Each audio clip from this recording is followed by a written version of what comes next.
अब ये वीडियो ना Xiaomi की तरफ से स्पॉन्सर्ड थी ना Vivo की तरफ से थी। रही बात स्पॉन्सरशिप की, देखो गाइस मैं हर महीने सारे फोन्स खुद परचेस करता हूँ। ये दोनों फोन्स भी खुद परचेस करे हैं। नेक्स्ट मंथ भी कुछ फोन्स लॉन्च होने हैं, वो भी परचेस करूंगा। बट ऐसा करने के लिए पैसे स्पेंड करने पड़ते हैं और पैसे आते हैं जब मैं स्पॉन्सर्ड वीडियो करूंगा।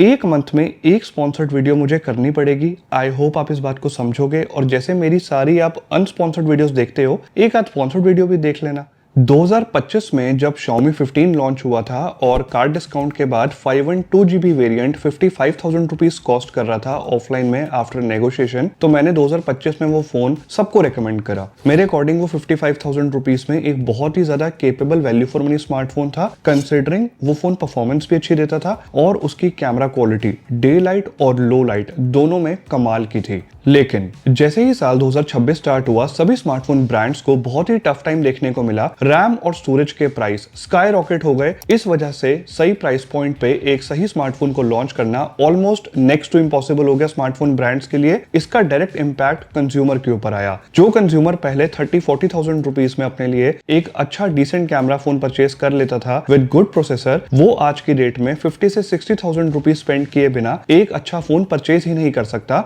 और आज की डेट में सबसे ज्यादा स्मार्टफोन इसी प्राइस सेगमेंट में सेल हो रहे हैं। Xiaomi 17 भी लॉन्च हुआ इस ईयर, बट उसका 256GB वेरिएंट 80,000 रुपीज का लॉन्च हुआ। नो डाउट वो एक बहुत ही कमाल का फोन है, बट उस फोन को रेकमेंड नहीं किया जा सकता कंसिडरिंग कि वो एक ओवर प्राइस्ड फोन है। ऑफलाइन में भी 75,000 रुपीज से कम में लोगों को देखने को नहीं मिलता, तो उसको मैं रेकमेंड नहीं कर पाया। लेकिन Xiaomi क्या करता है, कुछ महीने बाद लॉन्च करता है इंडिया में Xiaomi 17T को with exactly same design just like Xiaomi 17, but ये दिखने में सेम है। इसमें कॉस्ट कटिंग काफी जगह पे देखने को मिलेगी। इसमें अब मेटल का फ्रेम देखने को नहीं मिलता और पीछे जो ग्लास था Xiaomi 17 में, उसकी जगह बैक भी अब पॉलीकार्बोनेट की है, मतलब पूरा प्लास्टिक बिल्ड के साथ ही आता है। इन हैंड फील तो अभी भी काफी सॉलिड है, इवन जो बटन्स है वो भी काफी टैक्टाइल फील होते हैं। लेकिन Xiaomi 17T डायरेक्टली कंपीट कर रहा है Vivo X200T से, जिसमें मेटल का फ्रेम मिलता है, ग्लास बैक मिलती है। ये फोन ऑब्वियसली ज्यादा प्रीमियम फील होता है और इसके स्टॉक अभी भी अवेलेबल है। गाइस आप वीडियो को लाइक करना भूल जाते हो और सब्सक्राइब करना तो बिल्कुल ही भूल जाते हो।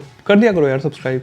आप ये कैमरा मॉड्यूल देख रहे हो, डोंट यू थिंक ये पीछे से देखने में बिल्कुल Xiaomi 17 जैसा दिखता है? मेरे अकॉर्डिंग Xiaomi ने एक बहुत ही स्मार्ट स्ट्रेटेजी को फॉलो किया। वेल उन्हें भी पता था nobody wants to spend 75,000 rupees on a Xiaomi phone, तो Xiaomi 17 की सेल्स पे तो इम्पैक्ट आना ही था। उन्होंने 55,000 रुपीज में इस फोन को सेम डिजाइन के साथ लॉन्च किया, बट ये जो कैमरा सेंसर्स हैं इन्हें डाउनग्रेड किया। इसके बारे में कोई बात नहीं कर रहा। प्राइमरी सेंसर Xiaomi 17 में लाइट फ्यूजन 950 है, वो एक लार्ज सेंसर है। इसमें 1/1.56 इंच का एक छोटा सेंसर दिया है, वो भी लाइट फ्यूजन 800। जब मैंने इसकी इमेजेस कंपेयर करी Vivo X200T के साथ, तो मैंने नोटिस करा डे लाइट में भी और लो लाइट में भी Xiaomi 17T skin tones natural नहीं रख पाता। सारी फोटोज में थोड़ी सी ओवर वाइटनिंग देखने को मिलती है।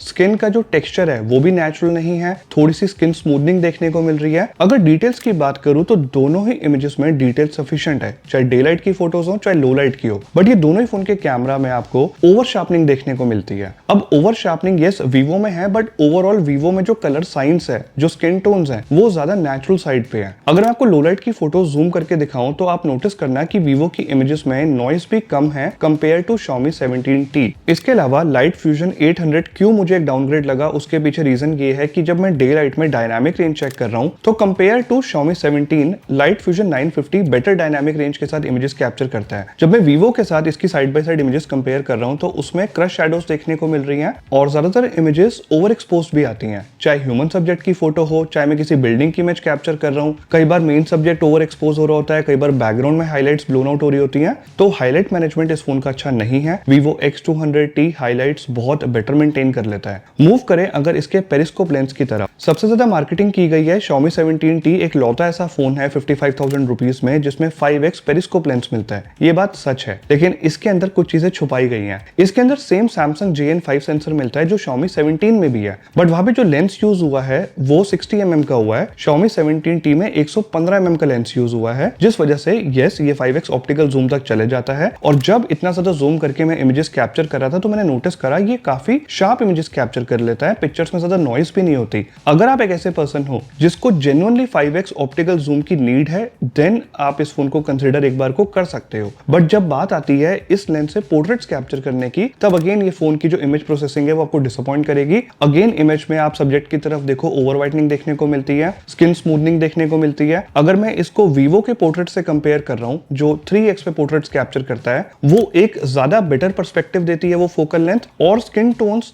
डिटेल्स, कलर साइंस मेरे को पर्सनली Vivo X200T की इमेज में ज्यादा बेटर लगती हैं। इवन दो दोनों पोर्ट्रेट्स में मैं थोड़ी सी ओवर शार्पनिंग डेलाइट की फोटोज में भी नोटिस कर रहा हूं, लेकिन मैंने सोचा कि Xiaomi में अगर हम 1x या 2x पे पोर्ट्रेट कैप्चर करें तो क्या स्किन टोन्स इंप्रूव होगी, बट ऐसा नहीं है। अभी भी हाईलाइट्स ब्लोन आउट हो रही है, अभी भी सब्जेक्ट पे ओवर वाइटनिंग देखने को मिल रही है। तो ये इनकी इमेज प्रोसेसिंग का ही कुछ इशू है। ये Xiaomi 17 जैसे पोर्ट्रेट्स नहीं कैप्चर कर सकता, इवन दो सेंसर सेम है, लेकिन अपर्चर में फर्क है। Xiaomi 17 में लाइट ज्यादा हिट करती है क्योंकि वहां पे f2.0 अपर्चर मिलता है, 17T में अपर्चर f3.0 दिया गया है। इस तरीके की स्किन टोन्स अगर आपको पसंद आती है जहां पे कॉम्प्लेक्शन को या सब्जेक्ट को आर्टिफिशियली ब्राइट कर दिया जाए, तो नीचे कमेंट्स में बताना, बिकॉज मुझे पर्सनली Vivo X200T के पोर्ट्रेट्स बहुत ज्यादा नेचुरल लग रहे हैं। मूव करें अगर इसके अल्ट्रा वाइड एंगल सेंसर पे, तो एक चीज प्राइमरी सेंसर, टेलीफोटो लेंस और अल्ट्रा वाइड में मैंने नोटिस करी कि सारी ही इमेजेस में हाईलाइट मैनेजमेंट Xiaomi का अच्छा नहीं है। आप बहुत सारे एरियाज में देखोगे क्रश शैडोज भी हैं और हाईलाइट्स भी ब्लोन आउट हो रही है, तो मुझे अल्ट्रा वाइड एंगल शॉट्स भी Vivo के बेटर लगे हैं। अच्छा, डे लाइट में वीडियोस रिकॉर्ड करते टाइम दोनों वीडियोस में डायनामिक रेंज बहुत अच्छी देखने को मिलती है, कलर साइंस भी ठीक है, एंड हाईलाइट मैनेजमेंट भी अब अच्छा देखने को मिल रहा है Xiaomi में। अनलाइक इमेज क्वालिटी में जो इशू था वो वीडियो क्वालिटी में इशू नहीं है।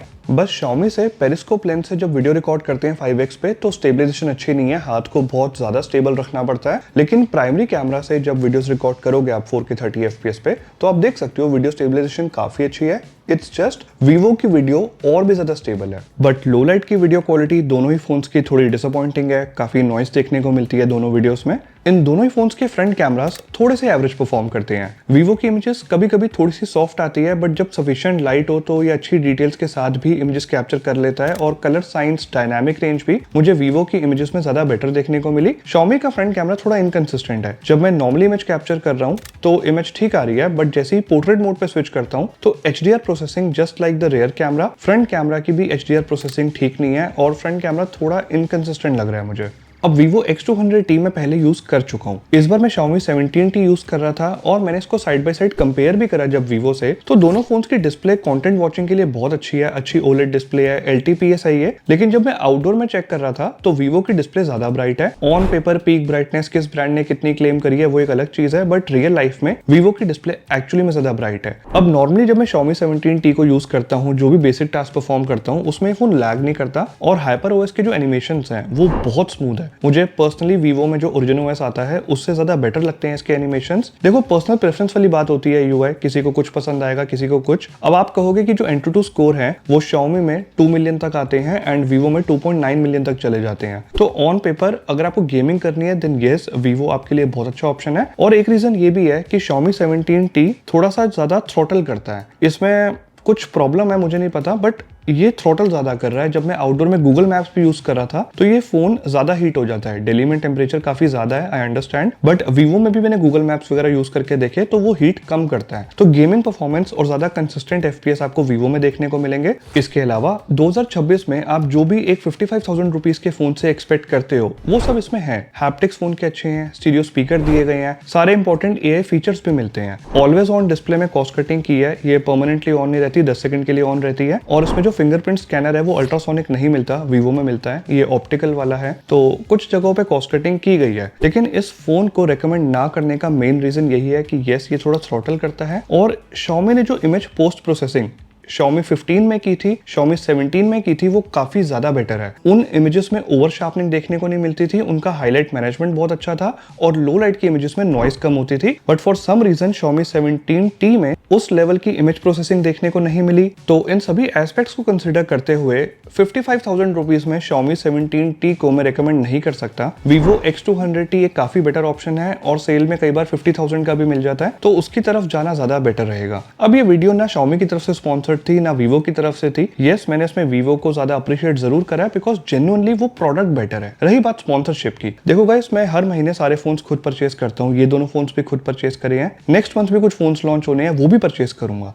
बट ऐसा करने के लिए पैसे स्पेंड करने पड़ते हैं और पैसे आते हैं जब मैं स्पॉन्सर्ड वीडियो करूंगा।